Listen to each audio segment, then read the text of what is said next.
떨리세요? 네. 못 떨려 그냥 얘기하면 되는 거예요. 누가 민원 냈나요? 말씀하시면.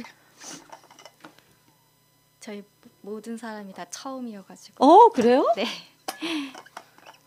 그런 일이 마루타는 아니겠죠? 네? 마이크 지금 준비 중일 때 꺼주세요. 네네.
사람이 한 권의 책이 되고 마을이 하나의 도서관이 되는 성북 사람책 도서관 팟캐스트.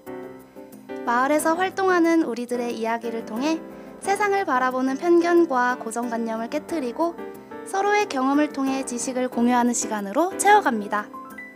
성북구민 모두가 사람책이 되는 그날까지 한 권 한 권 채워가도록 하겠습니다. 오늘은 성북 사람도서관의 사람책을 펼쳐보는 시간입니다. 오늘 사람책 도서관의 진행을 맡은 경지민, 김아영입니다. 네, 오늘의 책 제목은 내면의 힘을 기르는 책 읽기인데요. 오늘의 사람책 주인공은 이경옥 성북혁신교육 책읽기 추진단장입니다. 오늘은 사람책 도서관의 192번째 사람책을 모시는 날입니다. 안녕하세요. 자기소개 부탁드립니다. 안녕하세요. 성북혁신교육 책읽기 추진단장을 맡고 있는 이경옥입니다. 네, 반갑습니다. 네, 성북혁신교육의 책읽기 추진단장이라고 하셨는데 성북구와의 인연은 어떻게 되시나요? 저는 원래 사는 곳은요. 종로구의 부암동에 살고 있습니다. 그런데 제가 근무하는 곳이 성북구 관내에 있는 순곡중학교입니다. 그래서 순곡중학교 혁신학교이기 때문에 그래서 이 성북구에 있는 혁신교육지구 사업과 관계를 맺게 되었습니다. 많은 학교들이 입시 교육을 하고 있다고 들었는데 순곡중학교가 혁신 교육을 하는 혁신 학교로 선정되었다고 들었어요. 혁신 교육은 어떤 교육인가요? 그러니까 성북 혁신교육지구, 그러니까 혁신교육지구라는 말보다는 아마 혁신학교가 더 먼저 생긴 것 같습니다. 그런데 이제 그 공교육이 무너진다는 말을 듣고 나서 어떻게 할 것인가를 많이 고민을 하다가 이제 혁신학교 정말 바꿔보자라는 수업과 아이들의 모습을 바꿔보자라고 했는데 요즘 아이들은 입시가 가장 중요하잖아요. 아이들만이 아니라 어른들, 사회 모두가요. 그런데 이 혁신교육은 무엇이냐면 아이들을 가장 우려하는 공부로부터 좀 떨어져서 지금 바로 앞에 있는 입시, 진학 이것에 대한 서열화된 교육이 아니라 이 아이들이 정말 어른으로 독립했을 때, 성장해서 독립했을 때 자기 인생을 보면서 어떤 내면적인 힘을 기를 수 있는 그런 교육으로 한번 실시해보자라고 이제 만들어진 학교입니다. 그래서 저희 학교 아이들은 교수학습 방법이 많이 달라져 가지고요. 아이들이 활동을 통해서 굉장히 다양한 분야의 활동을 하고 있거든요. 그다음에 이제 특히 아이들이 책을 통해서 모든 저희 학교 같은 경우는 모든 교과에 필독 도서가 있습니다. 그래서 그 책을 읽으면서 서로의 생각을 나누고 그다음에 배움의 공동체 수업을 하면서 나 하나만이 아닌 다른 사람과의 힘이 합쳐져서 더 큰 힘을 만들어낼 수 있다는 나눔, 공유 이런 것들을 배우면서 서로 고민하고 사회적인 정말 참된 가치가 무엇인지를 생각하고 있는 학교입니다. 그래서 즉 무엇이냐면 학생들이 행복한 사회를 만드는 것이 이 저희 혁신학교의 큰 목표입니다. 굉장히 좋은데요. 이번에 봄에 시화전을 했다고 들었어요. 네, 맞습니다. 네, 시화전에 대해서도 한번 소개해 주시면 좋을 것 같습니다. 저는 국어를 가르치고 있는데요. 아이들은 자연이 주는 혜택, 은혜를 잘 모르고 있습니다. 왜냐하면 항상 사각형 속에 묶여 있잖아요. 네, 학교, 집, 그 다음에 학원으로 가는 버스, 모든 것이 전부 다 사각형인데 자연이 주는 혜택을 몰라서 국어 시간에 시를 가르치다가 갑자기 벚꽃잎이 막 흩날리는 걸 봤어요. 그럴 때 이 아이들이 어머 이 아름다운 걸 못 보고 가다니 라는 생각이 들었습니다. 그래서 운동장 밖으로 데리고 나가서 정말 아름다운 꽃잎이 막 떨어질 때 데리고 나서 시를 가르친 다음에 종이를 한 장 주고 떨어진 꽃잎을 붙이게 한 다음에요. 그것을 연상지어서 시를 짓게 했습니다. 그래서 그것을 이제 모든 아이들이 진 시를 가지고 시화전을 한 거죠. 그러니까 올해도 이제 하고 있습니다. 그러니까 1학년 전체 학생들이 자기가 지은 시를 학교 교정에 걸고 함께 보고 느끼고 하는 것이죠. 그래서 아이들은 굉장히 그걸 보면서 만족감을 느끼고 봄을 느끼고 있습니다. 그래서 이제는 여름에 계획도 있습니다. 소나기가 막 쏟아질 때 가서 시를 또 쓰기로 했습니다. 그래서 지금 사계절 시화전을 하자라고 하게 된 것은 무엇이냐면 아이들이 이런 수업을 통해 선생님 너무 좋아요. 봄에도 했으니까 우리 또 해요. 그래서 그래 그러면 여름에 뭐 할까? 뭐가 좋지? 자연이 준 혜택이 뭐야? 그랬더니 비라고 그러더라고요. 그래서 비 올 때 하고 가을에는 낙엽 떨어질 때 하고 아이들이 찾아내는 거죠. 그거를 겨울에는 그럼 뭐가 너희는 좋을 것 같아? 눈이 올 때. 그래서 사계절 시화전을 하기로 올해는 그러니까 작년에는 봄꽃 시화전만 했거든요. 근데 올해 아이들은 그렇게 사계절 시화전을 하려고 합니다. 네. 정말 멋있네요. 네, 사계절 하는 거 보면 네. 정말 예쁠 것 같아요. 네, 기회가 되면 네 와서 보시면 성북구에 사시는 주민들이 순곡중학교는 굉장히 열려진 학교거든요. 와서 보시면 5월 달에도 이제 지금 2반은 되어 있고요. 이제 하고 있거든요. 그래서 한번 관심을 가지시고 특히 초등학생 부모님들께서는 와서 보시면 순곡중학교 그다음에 혁신학교라는 것이 이런 곳이구나를 아이들이 정말 살아 숨쉬고 있다는 걸 아마 느끼실 수 있을 겁니다. 네, 꼭 가보고 싶습니다. 네, 네. 와보세요. 다음에 꼭 가겠습니다. 네, 네. 생각을 키우는 책 읽기 추진단장이라고 이제 소개를 해주셨는데 생각을 키우는 책 읽기에 대해서 소개해 주시면 좋겠습니다. 네, 올해가 이제 2018년도인데요. 2017년도에 성북혁신교육지구 사업이 이제 지정이 되면서 무엇을 할까? 이 마을 사람들이 변화가 되려면 무엇을 할까 하다가 책 읽는 문화를 만들자. 그래서 만들어진 추진단이 책 읽기 추진단입니다. 그래서 그러면 마을은 모두 다 하나다라는 거잖아요. 그래서 거기에 들어가는 것은 학교의 학생들, 그 다음에 학부모님들, 그 다음에 마을 주민들, 그 다음에 또 그것도 됩니다. 거주지는 다르지만 성북구 관내에 직장을 가지고 계시는 분들이 합해서 이제 같이 연계 활동으로 책 읽는 문화를 확산시키고 책을 통해서 사람을 만나서 서로의 생각을 나누는 장을 만들고자 하는 곳입니다. 그렇게 해서 이제 만들어졌는데요. 그 다음에 이제 지속적으로 지금 독서 동아리가 굉장히 많거든요. 근데 이건 차별화된 건 무엇이냐면 무엇을 할 것인가, 뭐가 다를 것인가 생각하다가 책을 통해서 우리가 읽기만 하지 말고 나눔을 하자. 그래서 이제 한 것이 봉사활동, 나눔활동으로서 봉사활동을 하는데 그 봉사활동 각 지역에 있는 작은 마을 도서관 또는 학교, 학생들 그렇게 해서 이제 그 자신들이 읽었던 책들을 같이 나누고 있거든요. 그래서 가장 중요한 거는 네트워크 역할을 해준 것 같아요. 책 읽기 추진단이 네트워크 역할을 추진해줘서 책이 마을이고 그리고 책이 성북 사람들이 되는 그래서 책을 통해서 마을 사람들을 하나의 공동체로 그러니까 바람직한 성북을 지향하고 있는 그러한 단체고요. 그 다음에 이제 독서 토론회를 통해서 많은 행사들을 하고 있거든요. 그러다 보니까 책이 가장 좋은 게 그거잖아요. 내가 알지 못했던 것 을 책을 통해서 알게 되고 책을 읽음으로써 그 다음에 책을 읽고 또 토론을 함으로써 책 속에서도 알지 못했던 또 다른 생각을 사람을 통해서 알고요. 그 다음에 그 작은 독서 동아리였지만 연합 토론 다른 독서 동아리와 결합이 되면서 우리 동아리에서는 나오지 않았던 생각들을 또 한 번 나누게 되고요. 그다음에 거기에는 직업군이나 이런 것들이 다 다르기 때문에 내가 생각하지 못했던 것들을 다 함께 나누면서 어떤 차이에 대한 다양성에 대한 이런 것들을 하고 있습니다. 그래서 더 폭넓게 지금 문학기행, 그다음에 어떤 문학체험활동 이런 것들을 작년에도 했고요. 올해도 계속 할 거라고 이제 생각하고 있습니다. 책 읽기를 통해서 이야기를 나누면 좋다고 하셨던 게 이제 서로에 대해서 이제 알지 못하는 네, 사이인데 맞습니다. 같은 책을 읽고 그 책에 네. 대해서 이야기를 나누니까 네. 또 서로 통하는 게 있고 네. 공감을 하는 네. 시간이 굉장히 좋을 것 같아요. 네, 네. 저도 책을 읽다 보면은 저만 읽기보다는 다른 네. 사람이랑 같이 나누면 좀 더 그 책이 네. 내용이 좀 더 들어오더라고요. 네, 그래서 책을 읽으면 어머님들이 그러세요. 우리 아이는 책을 너무 많이 읽는데 왜 국어 성적이 안 올라요? 그리고 왜 애가 분명히 책은 많은 어떠한 인성적인 걸 준다는데 왜 똑같아요? 이런 얘기를 하거든요. 그런데 그거는 이제 책 읽기의 습관이 고착화된 경우가 많거든요. 내가 좋아하는 책만 읽고 똑같은 책을 읽어도 내가 생각하는 방향으로만 계속 생각하기 때문에 고착화되기 때문에 그래서 그런 부모님들께는 나누도록 여러 애들과 한번 이야기를 나눠보는 기회를 갖는 것이 사실은 그 고착화된 것들을 풀어나가는 게 된다라는 얘기를 드리거든요. 그래서 여기 DJ분들이나 또 같이 이제 나눌 수 있는 기회를 주시기 위해서 이거 사람 책을 하시는 거잖아요. 그렇죠? 네, 맞습니다. 네. 그래서 저도 그런 동아리가 있다면 저도 참여하고 싶은 마음이 굉장히 네, 네. 많이 드는데요. 그럼 성북구 주민이면 누구나 참여할 수 있는 건지 아니면 또 그렇게 있다면 어떻게 신청을 할 수 있는 건지도 궁금합니다. 네, 아까도 말씀드렸는데요. 두 가지 경우죠. 성북구 주민 또는 다른 지역에 거주하지만 성북구 내에 일을 갖고 계신 분, 이런 분들이 참여가 그러니까 모두 가능하다는 거죠. 남녀노소가 모두 가능하고요.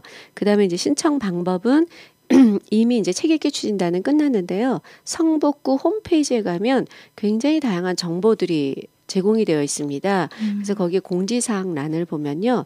모든 추진단 아니면 구직란도 있고요. 굉장히 도움이 되는 것도 많더라고요. 그래서 일단 모집은 성북구 홈페이지에서 모집을 하고 있고요. 그래서 일단 모집이 끝난 상태고 지금은 그 독서 동아리를 멘토해 줄 수 있는 멘토단을 또 그 성북구 홈페이지에 공지사항에 되어 있습니다. 그래서 그 모든 것들이 지금도 보면 그 책 읽기 추진단이요 구성원이 굉장히 다양하거든요. 근데 그런 분들이 정말 처음에는 굉장히 힘들었어요.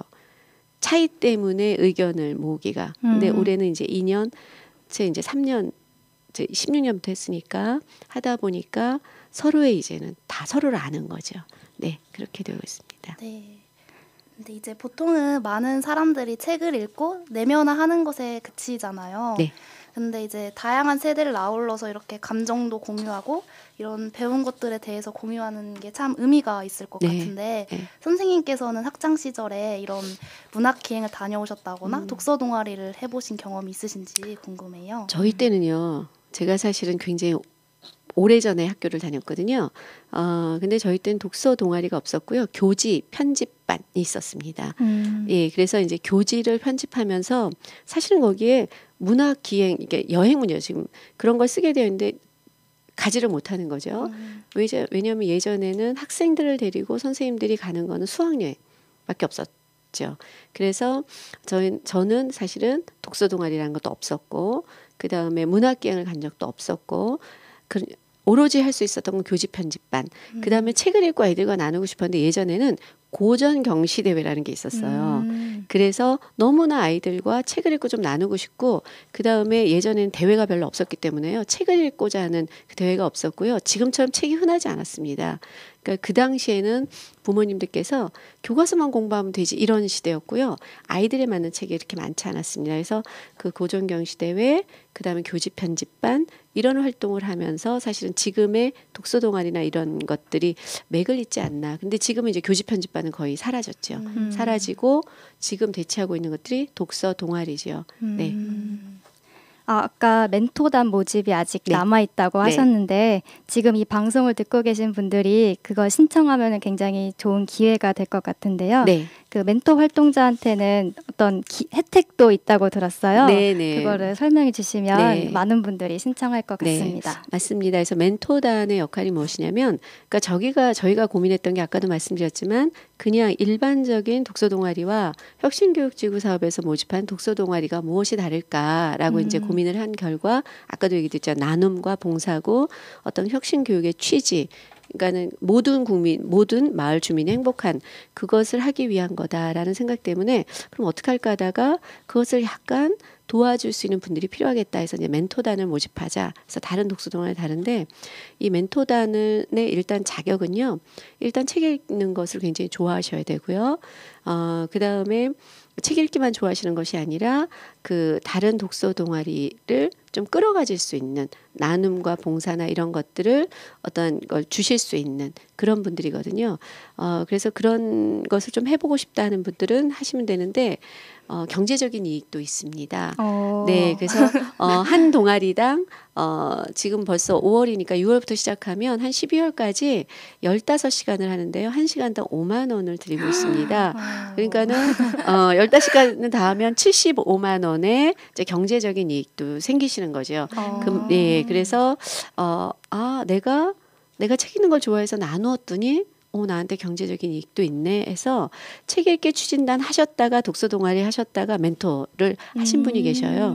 근데 지금 난 책 읽기 추진단도 안 해봤고 독서 동아리도 안 해봤지만 그러면 나는 불가능한가? 그것이 아니라요. 그냥 책 읽기를 계속 좋아하셨고 이런 분들은 지원을 할 수 있습니다. 네. 저랑 지민 씨랑 같이 네, 해보시면 좋을 것 같아요. 네. 신청하면 좋을 것 네. 같은데요. 근데 멘토를 하게 되면은 또 어려움도 많이 있다라고 들었어요. 네, 멘토를 하면 일단은 저희가 독서 동아리, 모집된 독서 동아리와 멘토를 사실은 이렇게 연결해 주는데 연결해 주었을 때 이 멘토의 성격과 독서 동아리 성격이 다를 수 있습니다. 왜냐하면 독서 동아리는 이미 기존에 활동했던 분들이 많이 이제 신청을 하시거든요. 그럼 이미 신청에 그 기존의 분위기가 있잖아요. 성격이 있는데 멘토단이 들어가서 같이 결합하고 같이 조화롭게 하는 것들이 굉장히 힘든데 이 멘토단의 역할은 뭐냐면 성부혁신교육진과 나눔을 해야 되는 거거든요. 나눔을 해야 되는 걸 강조하는데 이 독서 동아리 분들은 우리 그런 거 봉사하려고 모이는 거 아니다. 우린 독서 토론만 하고 싶다. 이런 생각을 갖고 있습니다. 그래서 가장 큰 어려움이 그 독서 동아리와의 어떠한 그 가치 이런 것들이 이제 혼재될 때. 근데 이제 그러다가 한 2학기 때쯤 되면 조금은 이제 융화가 되거든요. 그래서 맨 처음에는 굉장히 힘든데 그 성부혁신교육지구의 독서 동아리를 신청했었던 분들은 이런 좋은 역할을 하려고 멘토단이 있구나를 좀 먼저 인지해 주시면 서로 이렇게 협조 관계가 되지 않을까라는 생각이 듭니다. 맞아요. 혼자만 알고 있는 거는 지식에 그치지만 같이 공유하면 지혜가 된다고 생각을 맞습니다. 하거든요. 네. 맞습니다. 그래서 그 지혜를 서로 나누는 거죠. 그래서 저희 학교에도 학부모 독서 동아리가 있는데 그분들이 알고만 있었던 것을 함께 얘기하니까 정말 그 생활의 지혜로 간다라고 얘기하시더라고요. 특히 이제 자녀를 키우는 것, 그다음에 가족에 대한 지혜 이런 것들이 된다고 하더라고요. 그래서 독서 동아리는 각자 가정의 얘기는 하지 않지만 멘토분과 함께 행복하게 사는 마을을 만드는 그런 역할을 같이 할 수 있다고 생각합니다. 신청 한번 해보세요. 저희 함께 해보겠습니다. 이제 선생님께서 이제 추진단장 일을 하시고 계신데 지금 3년째 하고 계신다고 맞습니다. 하셨잖아요. 근데 그런 일을 하시면서 느꼈던 어려운 점? 선생님께서 어려운 점? 일단은 책 읽기 추진 일단은 장이라는 건요. 돌아가면서 한번 했으면 좋겠습니다. 그런데 우리나라 사람들이 사실은 갖고 있는 게 장 그러면 어떤 엄청난 부담감을 느끼게 하는 외부의 요소가 있는 것 같아요. 외부의 요소가 장이니까 뭔가를 해줘야 되지 않나, 뭔가 크게 해야 되지 않나라는데 그런 구속에서 이제 벗어나는 게 제일 힘들었어요. 저는요. 내가 단장이지. 그러니까 뭔가 저 사람들한테 뭔가를 해줘야 돼, 해야 돼. 독서 동아리 모집하는데 좋은 많이 신청해야 돼. 멘토 단담에 이러한 그런 책임감 때문에 굉장히 그게 짓눌렀거든요. 그게 가장 힘들었고요. 근데 그것이 약화되긴 하지만 지속적으로 있는 것 같습니다. 그래서 추진단장 할 때 가장 힘들었던 게 어떤 정신적인 압박감. 그러니까 이제 주변에서 그러지 말라라고 하는 그런 것들이 힘들었고요. 그 다음에 또 무엇이 제일 사실은 이런 얘기해도 되나? 네네. 이거는 이제 혁신은 민관하게 결합돼서 하는 건데요. 작년에 가장 힘들었던 게 어떤 행사를 하기 위해서 모였는데 이 정치적인 것과 이제 연결이 되는 거. 선거가 있다 그러면 행사 자체가 이루어지지 않는 경우가 굉장히 많았습니다. 그러니까 그것이 작년엔 굉장히 힘들었었어요. 그래서 이렇게 순수하고 깨끗하게 나갈 것들은 그냥 좀 이렇게 존중해주는 분위기. 그런데 관에서도 그럴 수밖에 없는 거겠죠. 모두 다 국민들이 그걸 좀 순수하게 봐주면 되는데 이걸 했는데 이거 정치적인 색깔 있는 거 아니야? 뭐 혜택 주는 거 아니야? 이런 것 때문에 사실은 관에서도 눈치를 보는 거거든요. 그래서 관도 굉장히 미안해하고 그랬는데 그러한 문화가 그냥 그게 가장 힘들었어요. 어떤 행사를 추진하고 하기로 했는데 정치적 것과 맥락이 딱 맺어져 가지고 아무것도 할 수가 없는 그런 것이 작년엔 굉장히 힘들어서 올해는 그런 것들이 마을 주민들이 좀 성숙하면 좋겠어요. 그냥 문화적인 건 문화적인 맥락으로 이렇게 봤으면 좋겠습니다. 그 다음에 또 힘들었던 것이 뭐냐면 왜 동아리에서 멘토가 왜 필요하냐. 우린 잘하고 있는데 우리한테 그냥 돈만 지원해달라. 이렇게 얘기하고 있는 동아리들이 많았어요. 그래서 그분들을 설득시키는 과정이 굉장히 힘들었습니다. 그래서 다시 한번 이 방송을 통해서 말씀드리지만 지금 책 읽기 추진단의 독서 동아리로 하신 분들은 나눔을 하기 위해서 지원을 해주기 위한 역할이구나 멘토가. 그래서 그걸 좀 인지해 주셨으면 좋겠습니다. 그래서 힘들었던 게 3가지였죠. 중압감, 관에서의 어떠한 그런 것, 그 다음에 이제 멘토단에 대한 그 필요성에 대한 논의 이런 것들이었습니다. 네. 굉장히 어려움을 많이 느끼셨을 것 같아요. 이제 벌써 절반을 달려왔습니다. 네.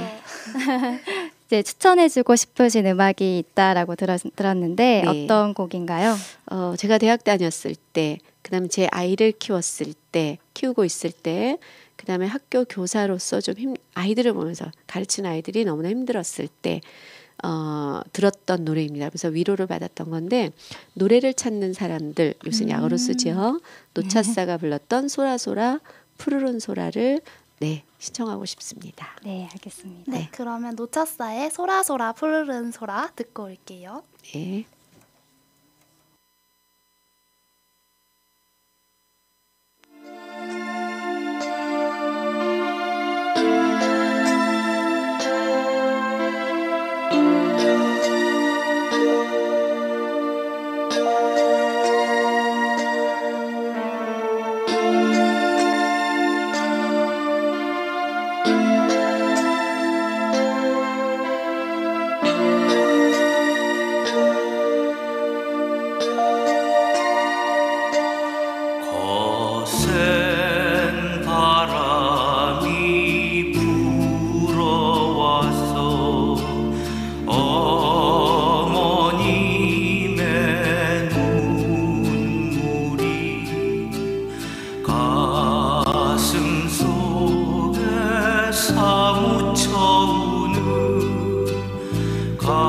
갈라진 이 세상에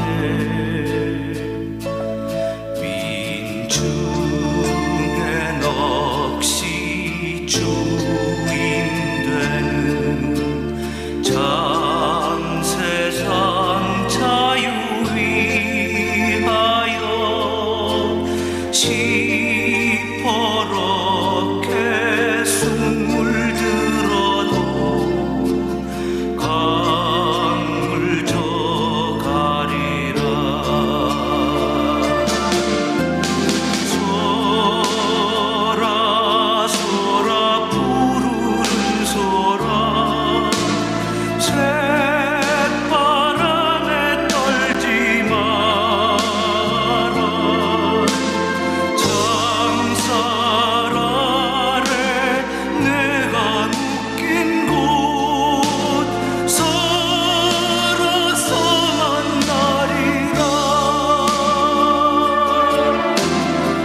노차사의 소라소라 푸르른 소라 듣고 왔습니다. 노래가 정말 잔잔하니 좋은 것 같아요. 네, 옛날이 생각납니다. 네, 네. 그 노차사라는 가수를 좋아하시는 이유가 있으신가요?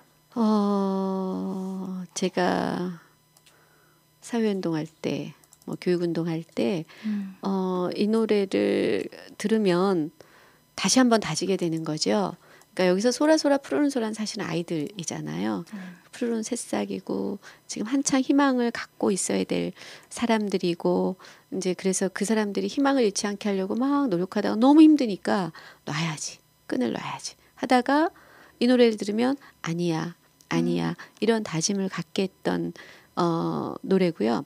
그 다음에 살아가면서 정말 실망하지 말아야 되겠다. 그러니까 언제나 자연은 지금도 보면 막 여기는 별로 초록빛이 안 보이네요. 하여튼 초록빛이잖아요. 언제든 오잖아요. 겨울이 왔지만 또 오듯이. 그래서 이 노차사노를 좋아했고요.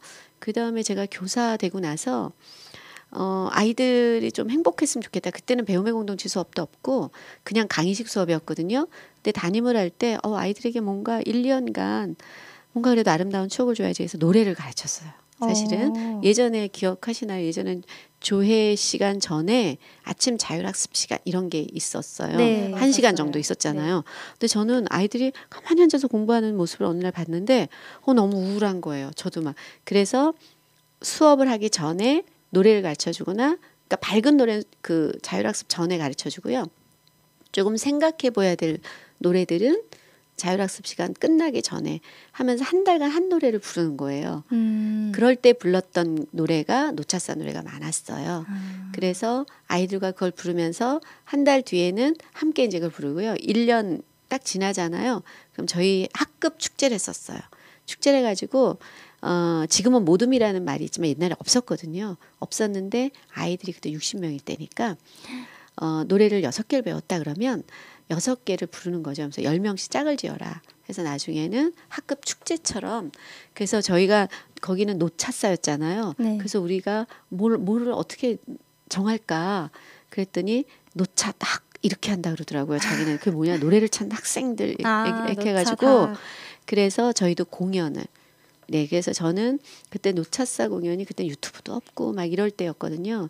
그래서 동영상도 보여줄 수 없고, 그래서 그냥 노래를 계속 테이프 예전에 카세트 테이프를 들려주면서 아이들과 함께 그 공연을 했던 생각이 지금도 굉장히 많이 남습니다. 그래서 공연을 한 다음에 그때는 그냥 필름 카메라였거든요. 찍어가지고 그때 이제 반장했던 아이가 도장을 자기가 만들었어요. 그때 58명에서 58인 그래가지고 그래서 사진 뒤에다가 그 도장을 다 찍었어요. 한 장씩 가졌거든요.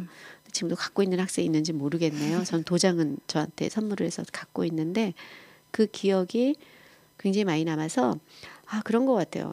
뭐든지 처음에 그러니까 제가 선생님 할 때 처음 그 다음에 아이들이 중학교 왔을 때 처음 뭐 이렇게 처음의 기억을 아름다운 기억을 주면 그것이 조금 이렇게 장기 기억으로 갈 수 있게끔 하면 학창시절 계속 그 아름다운 기억 때문에 아름다워질 수 있는 것 같고요. 저도 선생님 할 때 초임할 때 이제 그걸 한 거잖아요. 오랫동안 했는데 그러다 보니까 그러한 마음들이 계속 지속되고 나 정말 그때 행복했었지 맞아 이런 마음이지 라는 게 이제 지속이 되는 것 같아요. 그래서 가장 중요한 거는 그 기억들을 아름다운 기억들을 장기화시켜줘야 되는데 지금의 아이들은 아름다운 기억이 장기화되는 게 아니라 학습에 대한 중압감이 너무 장기화돼서 그런 것들이 굉장히 서글퍼지네요. 그래서 아까 노래를 들려주신데 갑자기 눈물이 어머 지금 애들 너무나 정말 이런 생각이 많이 듭니다. 네. 정말 얘기를 들을수록 천상 선생님이라는 네, 생각이 들어요. 어머나 행복해야 되는 거지요. 아이들을 너무 사랑하시는 게 느껴지는 것 같아요. 네, 제가 중학교 네. 때 선생님을 만났더라면 좀 맞아요. 더 저도 그 생각했어요. 공부를 더 열심히 하지 않았을까요? 예전에는 근데요. 막 길거리 지나가다가 누가 선생님 그러면 너무 싫었어요. 내가 선생님 티가 나나? 라고 생각했는데 지금은 선생님 그러면 너무나 반갑게 왜냐하면 그때는 왜 그랬는지 모르겠어요. 지금은 제가 그래도 최선을 다하고 있다는 생각을 본인이 하는 거예요. 제가 본인이. 그래서 선생님이라고 이렇게 얘기해 주시면 지금은 너무나 기쁜 거예요. 네, 그래서 지금 두 분이 이제 저한테 엄청난 기쁨을 주신 거예요. 네. 첫인상의 기쁨을 드렸네요, 네. 저희가. 그래도 또 왜 국어를 전공으로 하신 거잖아요. 네. 그 점에 대해서도 또 궁금하기도 하네요. 저는 굉장히 여행을 하고 싶었거든요. 근데 저희 때는 결혼하기 전까지는 여자는 절대로 독립할 수 없다. 어딜 갈 수 없다. 막 이런 시대여가지고요. 그러면 공식적으로 여행을 가는 게 무엇일까 하다가 대학을 여행을 많이 가는 학교가 역사학과라고 들었어요. 그런데 역사학과는 저희 아버님이 반대하시는 거예요. 뭐 하냐고. 그래가지고 어떡할까 하다가 그 다음에 여행을 많이 가는 과가 국문과라고 들었습니다. 왜냐하면 문학 답사를 많이 간다고 들었거든요. 그래서 이제 정한 곳이 국어교육과였고요. 그래서 정말 문학 답사 많이 갔었고요. 그래서 이제 국어를 전공하게 됐고, 그러니까 책을 좋아해서 우리나라 말을 좋아해서 어떠한 소신 때문에 간 건 아니고요. 그냥 저 개인적인 목적. 많이 답사를 다니자. 근데 그 개인적인 목적으로 갔기 때문에 제가 충실하게 다닐 수 있었던 것 같아요. 그래서 지금도 보면 아이들의 진학을 결정할 때 부모님들이 아이가 정말 좋아하고 뭔가를 잘 타협을 해서 그래야지만 그것에 자기가 선택한 것에 대해서 굉장히 충실할 것 같은 생각이 들거든요. 그래서 지금도 저는 교사하면서도 끊임없이 여행을 많이 다니고 있습니다. 그래서 내가 너무나 과를 잘 선택했구나라는 생각을 하고 있습니다. 네. 여행 많이 하셨다고 하셨는데 어떤 기억에 남는 여행이 있다면? 기억에 남는 여행은요. 지금은 교통수단이 굉장히 많이 발달되어 있고요. 자가운전을 많이 하잖아요. 네. 근데 예전에는 그리고 산 꼭대기까지도 막 차가 가잖아요. 예전엔 그렇지 않았거든요. 그럼 정말 그 정동진을 가려면 12시간을 타고 가거나 이렇게 하는데 가장 기억에 남는 거는 대학교 1학년 때 이렇게 초등학교 동창들과 갔는데 우연히 가다 보니까 6명인데 남자 셋 여자 셋이었어요. 우연히 정말 어느 날 딱 봤는데 우리 남자 셋 여자 셋이네. 그런데 홍도를 가기로 했거든요. 처음으로. 그런데 돈이 없었습니다. 그래서 2만 원으로 5박 6일을 그 당시에 그러려면 어떻게 하냐면 최고로 못 먹고 최고로 불편하게 자야 되고 최고로 불편한 것을 타야 되고 이런 것들이죠. 그래서 그때 홍도를 가기 위해서 밤기차를 탔던 12시간을 타고 가서 배를 타서 그 배도 배 밑바닥 3등급이 배 밑바닥이거든요.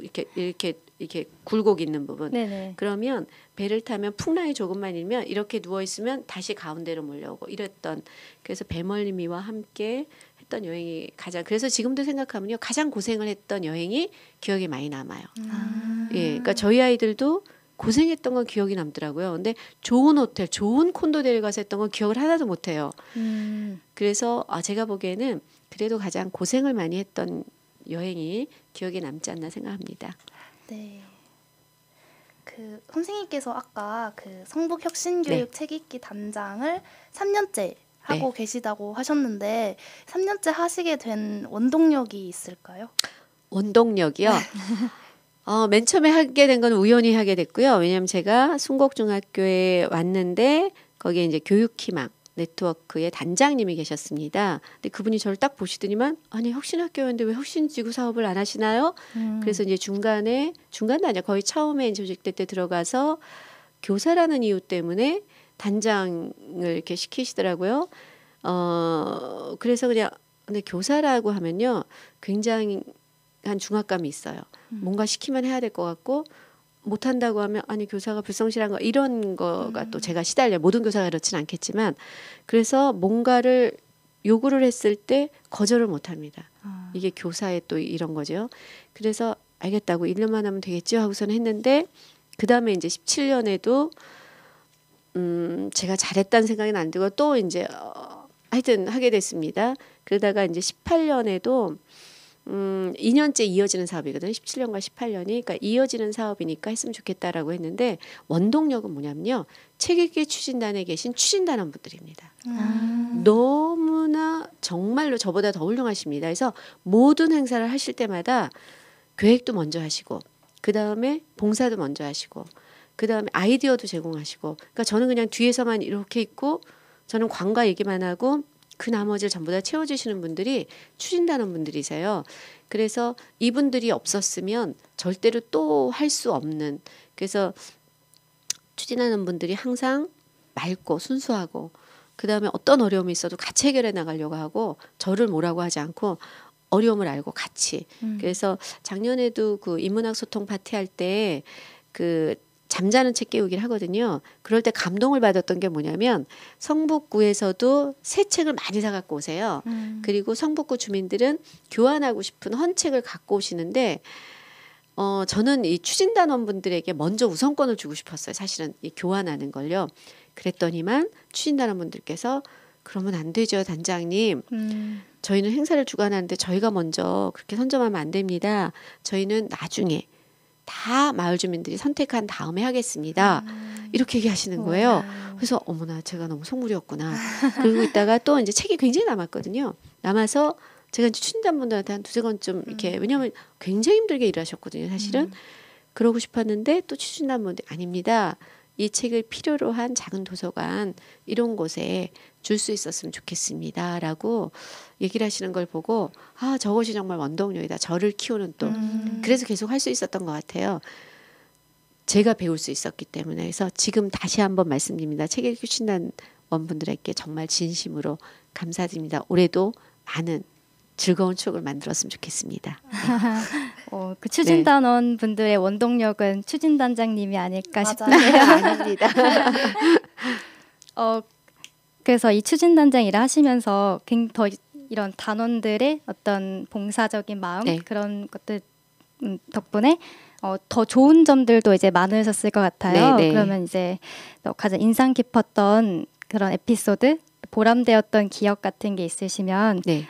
들려주시면 좋겠습니다. 2016년부터 제가 했으니까요. 2016년도에는 똑같이 저는 연합으로 모이는 게 2번 있습니다. 그러니까는 이 상반기에는 독서 동아리와 뭐 멘토단과 이런 분들이 모여서 오리엔테이션을 같이 하고요.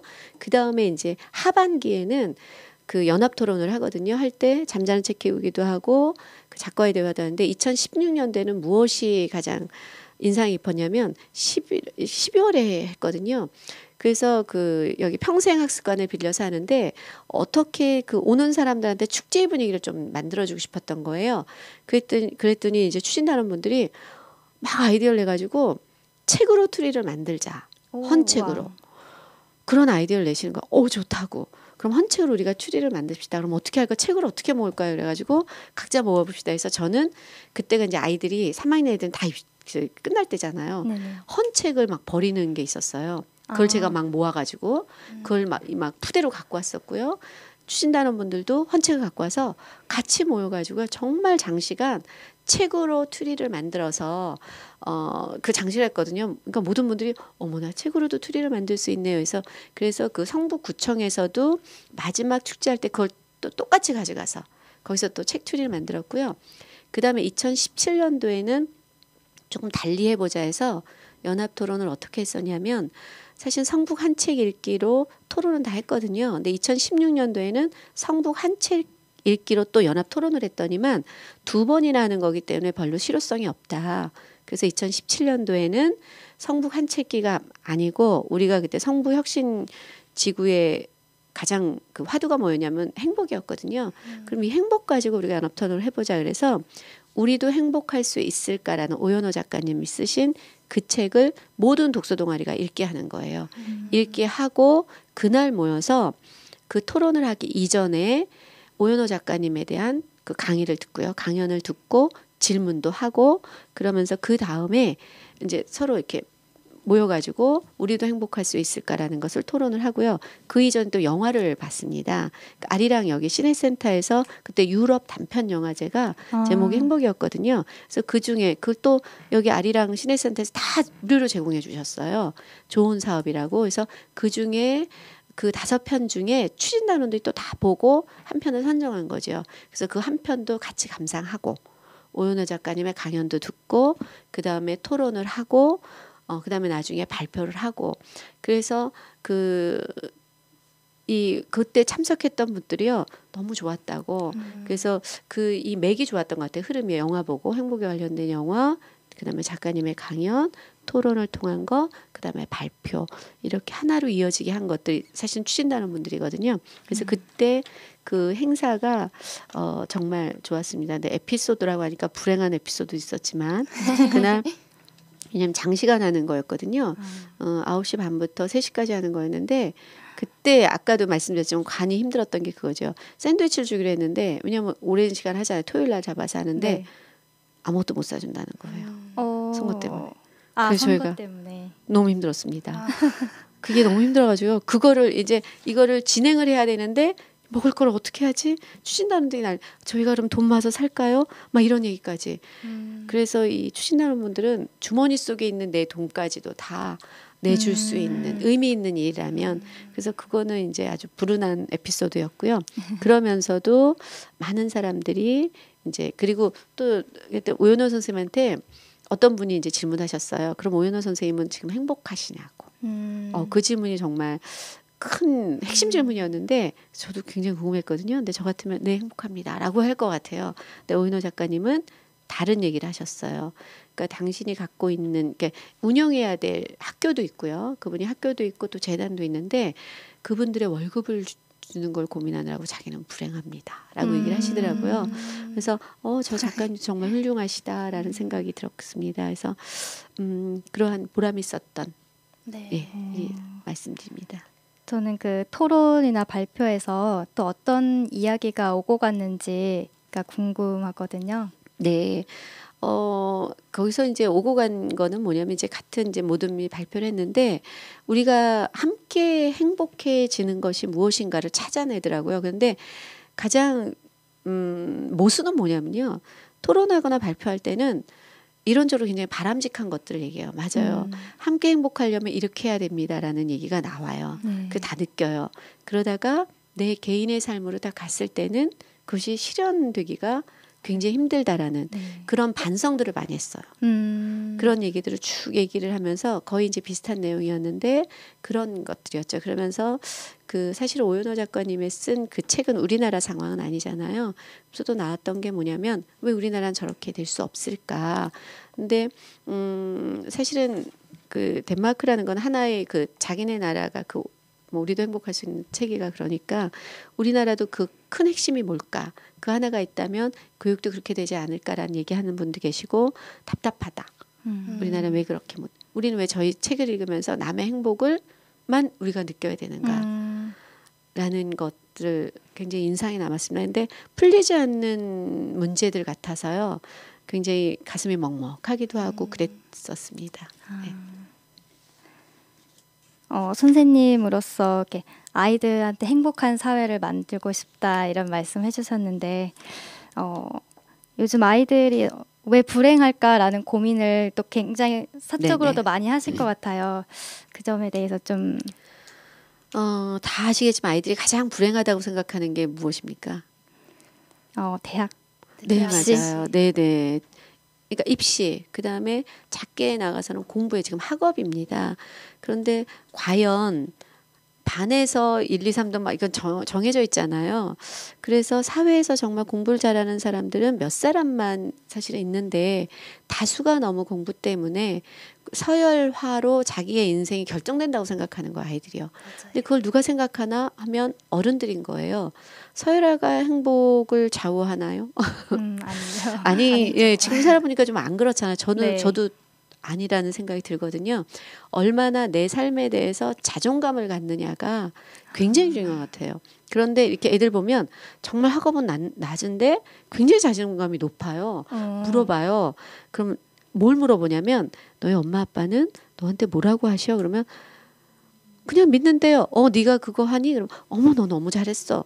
뭐 국어 수업 시간에 엉뚱하게 얘기하는 애가 있거든요. 너는 엄마한테 가서 다 얘기해. 그러니까 얘기한대요. 그럼 엄마가 뭐라고 그러셔? 그러면 너 정말 잘했어. 너 그 생각을 어떻게 할 수 있니? 엉뚱한 생각이거든요. 그런데 그러고 나서 그 다음에 그렇게만 얘기하시니까 아니요. 그 다음에 엄마가 근데 엄마라면 이를 얘기한대요. 너 정말 잘했거든. 야 엄마라면 이렇게 대답할 수 있을 것 같은데 넌 그렇게 하는구나. 그래서 나중에 보니까 엄마라면은 그렇게 말한 게 더 좋겠구나라는 얘기를 그렇게 하신다는 거죠. 그래서 야 무슨 그렇게 얘기를 하냐 이렇게 얘기하지 이게 아니라 항상 자기를 먼저 너 정말 잘했어 어떻게 그 얘기를 하는데 선생님 그래서 그 아이가 나중에 보면 행복하게 살 수 있지 않을까라는 생각이 들거든요. 네, 그래서 아이들이 가장 지금 불행해하는 것을 하나 걷어내 주는 게 필요한 것 같아요. 근데 걷어내 주는 건 뭐냐면 공부거든요, 사실은. 그래서 내 부모님들이 더 잘 아세요. 내 아이가 공부를 정말 최선을 다해서 공부가 적성인지 아닌지를. 그러면 공부가 적성인 아이들은 다 뒷받침해 주시고요. 그다음 공부가 적성이 아니다라는 것을 한번 찾으신 다음에 애랑 대화하잖아요. 엄마가 보기에는 공부 말고 너 다른 게 그러면 아이는요. 오히려 또 그렇게 하면 어린 아직 중학교 아니야 엄마 나 해봐야 돼. 오히려 그런 것들이 있습니다. 네. 그래서 아이들이 행복이 뭘까를 좀 물어봐 주시면 될 것 같아요. 아이한테 너 지금 행복하니 불행하니 이러면 엄마 힘들어 그러면 무엇이 널 힘들게 하니?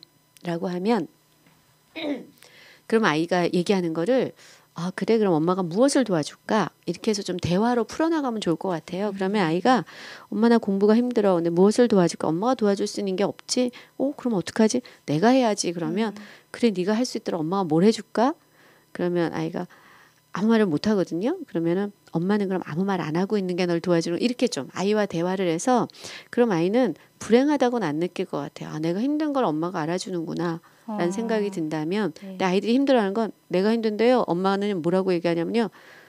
야, 너 힘든 거 하느라고 엄마는 더 힘들어. 이렇게 얘기한다는 거예요. 그래서 아이들이 행복해지는 방법은 굉장히 좀 간단하지만 어려운 거죠. 그러니까 아이들의 얘기를 들어주는 것이 중요한 것 같고요. 그다음에 이제 사회적인 변화가 부모님들은 필요로 하다고 얘기하실 것 같아요. 그래서 제가 그때 연합통신에서 이제 인터뷰했던 내용인데 어떤 사회가 보면 좋겠습니까? 라고 얘기를 물어보셔서 제가 뭐라고 얘기했냐면 노동의 가치가 공평하게 공정하게 평가받는 사회가 온다면 아이들은 그렇게 입시지옥으로 가지 않고 부모님들도 사교육비의 지출이 크진 않을 겁니다. 그래서 노후 대책도 그러니까 양손에 다 잡을 수 있는데 하나는 그 사실은 외국이 할 수 있다라는 건 우리나라도 할 수 있지 않을까라는 생각이 들거든요. 네. 그러니까 노동의 대가라는 건 우리나라는 육체적인 노동에 대해서 너무나 그 굉장히 평가절하를 네네. 하잖아요. 근데 그것이 아니라 정말 그들도 할 수 있는데 나는 못하는 거잖아요. 사실은. 그래서 이 고등학교를 졸업하든 대학을 가든 대학은 사실 학문을 하는 사람들인 거잖아요. 네.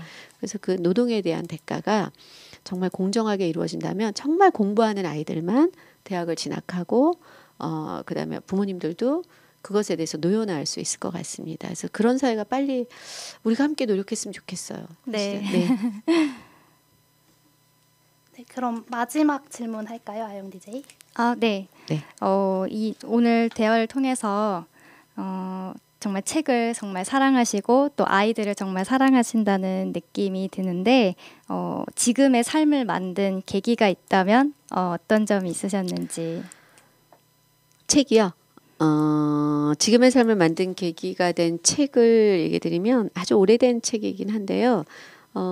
그냥 얘기 드립니다. 그 양 기자님이 쓴 모순이란 책인데요. 네. 살아가면서 보니까 모순이 정말 많은 거예요. 아까도 얘기 드렸잖아요. 순수한 모임인데 관해 이런 것 때문에 모순되고 부모님들은 내가 행복하게 살길 바라는데 불행을 주고 계속 모순의 연속인데 그 모순을 어떻게 지혜롭게 내가 대처하느냐가 중요한 것 같은데 양 기자님의 모순이란 책이 그런 겁니다. 그러니까 같이 태어난 쌍둥이 자매인데 남편을 달리 만나면서의 삶이 변하는 거거든요. 그래서 오히려 우리가 생각하는 그 좋은 남편, 경제적으로 그런 사람이 사실은 자살을 택한 그 이유가 무엇이냐면 자존감이 낮아서 그런 거죠. 그래서 그 책을 보면서 제가 너무 힘들 때에도 아니야. 내가 필요로 하는 것이야. 내가 힘들다라는 건 나를 필요로 하는 사람이 있어. 그래서 그런 깨달음을 무엇이 가치 있는 삶인가 깨달음을 주었던 책이라고 생각합니다. 그래서 지금 힘든 사람이 있다면 그런 책을 통해서 내가 살아가는 삶의 가치를 한번 생각해 보기를 바랍니다. 네, 정말 선생님 모시고 이런 얘기하는 게 정말 영광인 것 같아요. 너무 저도 오늘 감사드립니다. 좋은 말씀 너무 많이 네. 해주셔가지고 그리고 저희가 마지막으로 사람책이 오시면 공통으로 드리는 질문이 네. 있어요.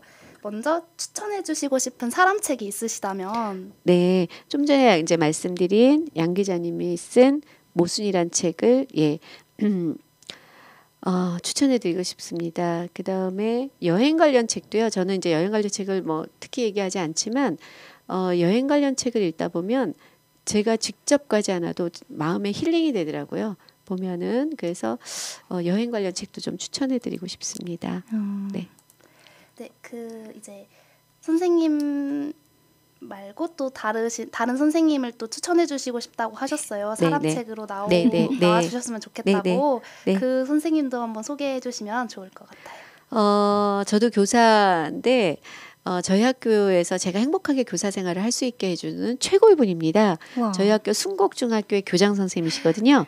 유신모 교장 선생님이시고요. 이분은 사람 책 정도가 아니라 모든 삶의 책, 모든 뭐 사람들이 정말 배울 만한 것을 많이 갖고 계시는, 그러니까 그 물건도 굉장히 많이 만드시고요. 재활용을 해가지고 아이들과도 대화도 많이 나누시고 하는, 그래서 저희 학교의 유신모 교장 선생님을 추천드립니다. 꼭 여기 사람책 도서관 팟캐스트를 통해서 만나 뵀으면 좋겠습니다. 네. 그리고 마지막으로 오늘 나오신 소감에 대해서 말씀해 주세요.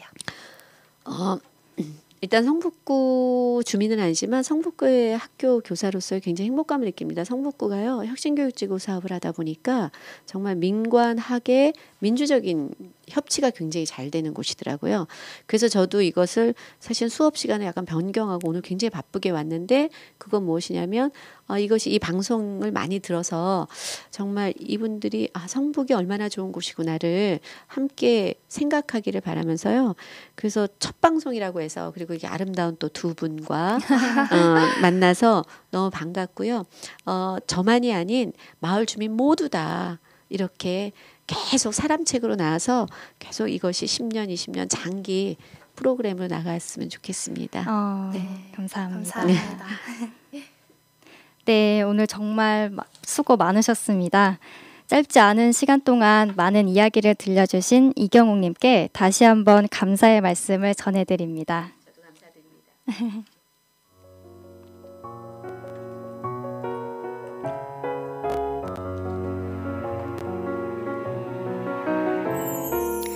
이렇게 한 권의 사람책이 사람도서관에 꽂혀지게 되었고, 여기 담긴 소중한 이야기는 사람도서관 팟캐스트를 통해 언제든 다시 읽어보실 수 있습니다. 더불어 사람책과의 만남은 여러분들의 요청에 따라 성북구립도서관에서 만남의 자리를 마련하도록 하겠습니다.